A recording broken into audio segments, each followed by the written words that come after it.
जाता है, सिलेंडर दिया जाता है, बहुत कुछ है, पूरा पर्चा बना हुआ है, ठीक है ना।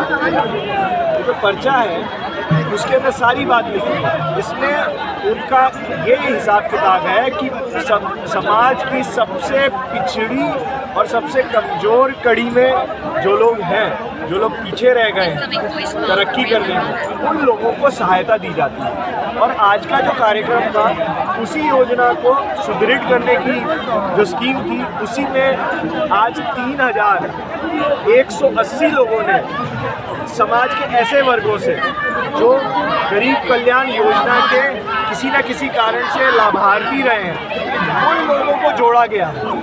और अब उन्हीं लोगों के द्वारा जहां तक सरकार की और पार्टी की स्कीमें नहीं जा पाती थी, उसको वहां पे भेजा जाएगा।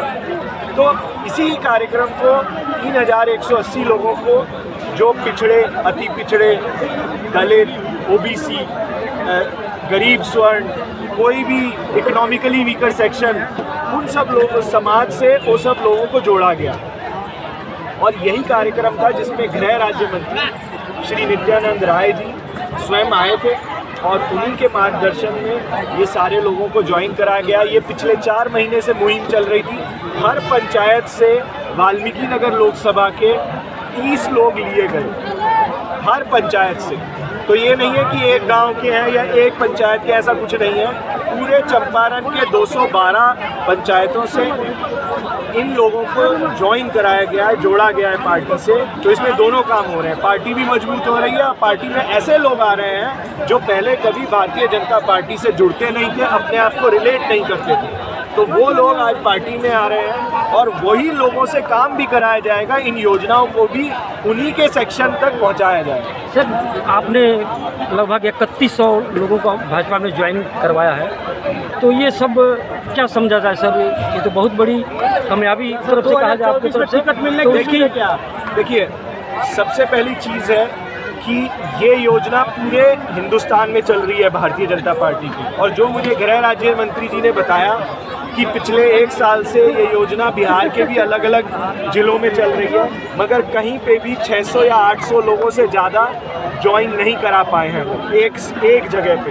तो ये पूरे बिहार का सबसे बड़ी ज्वाइनिंग थी पार्टी में। कीर्तिमान स्थापित हुआ है। हाँ, सबसे बड़ा कीर्तिमान स्थापित हुआ है कि वाल्मीकि नगर लोकसभा में आज एकदम जेन्युइन 3180, ऐसा नहीं है कि हवा में कोई कागज बना दिए, एक एक का मोबाइल नंबर, एक एक के गांव का पता, एक एक का कोई समाज से आते हैं, नाम, पिता का नाम चिन्हित करके, और एक एक आदमी के घर जाके उनके मोबाइल से कॉल करा के उनका मेंबरशिप नंबर लेके पार्टी से और पूरा फॉर्म भर के और फिर उनको ज्वाइन कराया। अच्छा सर, अपने संबोधन में लोकसभा चुनाव में, हाँ जी सर 24 में लोकसभा चुनाव जो होने जा रहे हैं, तो सर वाल्मीकि नगर से क्या, किस उम्मीद से हम लोग देखिए, भारतीय जनता पार्टी बड़े अलग तरीके की पार्टी है।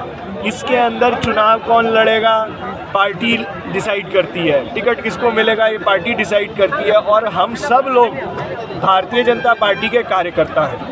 हम लोग एक कार्यकर्ता की तरह काम कर रहे हैं, हम देश को मजबूत करने का काम कर रहे हैं। कौन चुनाव लड़ेगा ये तो पार्टी ना डिसाइड करेगी, ये तो नरेंद्र मोदी जी ना डिसाइड करेंगे, हमें इससे क्या मतलब है। जनता क्या उम्मीद है? पब्लिक ये कह रही है कि जनबल दिखा रहे हैं दीपक यादव जी अपनी सत्ता का। मेरी एक बात सुनिए, जो भी लोग आपको ये कह रहे हैं कि दीपक जी अपनी जनमत दिखा रहे हैं, उन लोगों से ये पूछिए कि कितने साल से दीपक जी यहाँ पे लोगों के बीच में, गरीबों के बीच में काम कर रहे हैं। सन 2008 में हम आए और मैंने मन से बोला, ये पूरा एक जंगली घास का जंगल था। यहाँ पे क्राइम आज से 15-20 साल पहले चरम सीमा पे था, और हम लोगों ने उन सब लोगों की कभी कोई गलती नहीं थी समाज में। उनके साथ धोखा होता था, उनको काम नहीं मिलता था, उनके पास कोई रोजगार नहीं था। तो जो आदमी घर पे बैठा रहेगा, कोई काम नहीं होगा, जब भूख लगेगी तो पापी पेट के लिए कुछ भी करेगा। तो गलती लोगों की नहीं थी। हमने बीच में 1 मिनट हमने बीच में काम किया, और काम करके सबके जीवन को बदलने का एक प्रयास किया।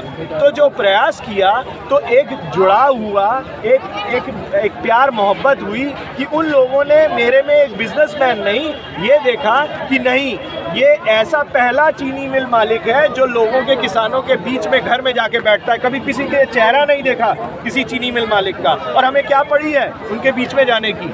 पैसा लिया, गन्ना लिया और खत्म कर। इसलिए जनमत नहीं है, ये लोगों का प्यार है, और इस प्यार से कोई ईर्ष्या करके उसको जनमत बोले, कुछ बोले, मेरा कोई मकसद नहीं है यहाँ आने का। सिर्फ ये है कि हमारे देश के प्रधानमंत्री तक यहाँ के लोगों की आवाज़ पहुँचे। यहाँ के लोगों का नदी का कटाव हो रहा है, ठीक है ना। मैंने मन से बोला कि हर साल 1000 एकड़ जमीन किसान पूरे साल मेहनत करके लगाता है, और पता चला कि नदी ने करवट बदली और उनकी पूरे साल की मेहनत खत्म। सर मंच से आप एक बार तो लोकसभा में इसमें चुनाव लड़ चुके हैं आप, तो 2019 में जो हमने चुनाव लड़ा, आप सर्वे करिए कि क्यों चुनाव लड़ा।